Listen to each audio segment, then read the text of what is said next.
क्या आप भी इंग्लिश बोलना और समझना चाहते हैं?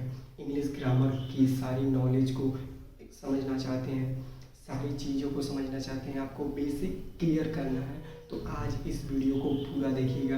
आपको फ्यूचर कंटिन्यूअस टेंस के बारे में पूरे बेसिक से समझाने जा रहे हैं, ठीक है। तो फ्यूचर कंटिन्यूअस टेंस क्या होता है?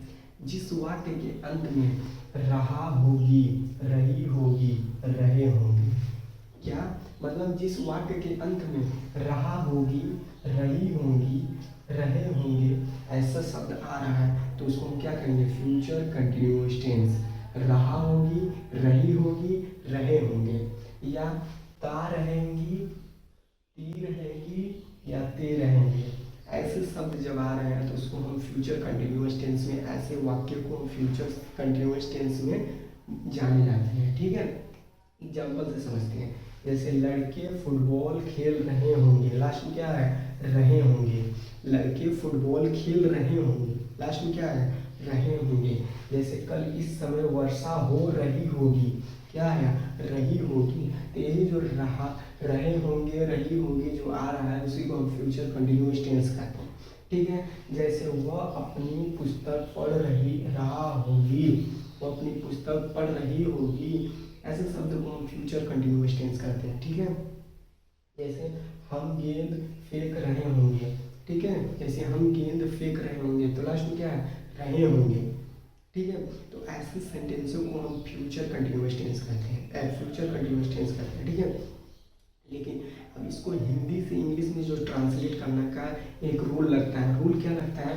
पहले सब्जेक्ट लिख देना, कुछ करना नहीं, सब्जेक्ट लिख देना। फिर विल सेल तो लगाते हैं, फ्यूचर टेंस में विल सेल का यूज़ करते हैं, और सेल का यूज़ आई और वी के साथ सेल लगा देते हैं और बाकी सब के साथ विल लगा देते हैं। लेकिन अगर फ्यूचर कंटिन्यूअस टेंस में एक चीज़ ऐड करना है, विल भी हो जाएगा, सेल भी हो जाएगा, ठीक है। उसके बाद वर्ब में आईएनजी लगाकर फिर ऑब्जेक्ट लिख देंगे, ठीक है। इसको एग्जाम्पल से हम लोग अच्छे से समझते हैं। क्या समझते हैं? Subject will shall be plus verb में आईएनजी प्लस ऑब्जेक्ट कैसे यूज हो रहा है इसको अच्छे से समझते हैं। ऑब्जेक्ट लगता है, जैसे लिखा है वह गाना गा रही होगी, वह गाना गा रही होगी, तो इसका इंग्लिश में कैसे बनाएंगे? पहले सब्जेक्ट लेंगे, वह को इंग्लिश में क्या करते हैं? सी। उसके बाद सी के बाद क्या लगेगा? विल और सेल वी में से कोई भी एक लगेगा, तो यहाँ पर विल का यूज होगा, ठीक है। तो क्या लिखेंगे? सी लिख दिए, उसके बाद लिखेंगे विल वी, क्या हो गया? सी विल वी। उसके बाद वर्ब लिखेंगे, वर्ब क्या है? गाना जो है वह वर्ब है, तो singing, she will be singing a song, she will be singing a song. दूसरा है वे बाजार जा रहे होंगे, वे बाजार जा रहे होंगे, तो क्या होगा? They will be going to market, they will be going to market, they will be going to market, they will be going to market. उसके बाद है, तुम मोबाइल चला रहे होगे, तुम मोबाइल चला रहे होगे, तो क्या होगा? You will be using the mobile, you will be using the mobile, you will be using the mobile. बच्चे सो रहे होंगे, बच्चे सो रहे होंगे, तो the child will be sleeping, the child will be sleeping, the child will be sleeping, the child will be sleeping. बच्चे सो रहे होंगे, the child will be sleeping, ठीक है। वह पढ़ रहा होगा, वह पढ़ रहा होगा, क्या होगा?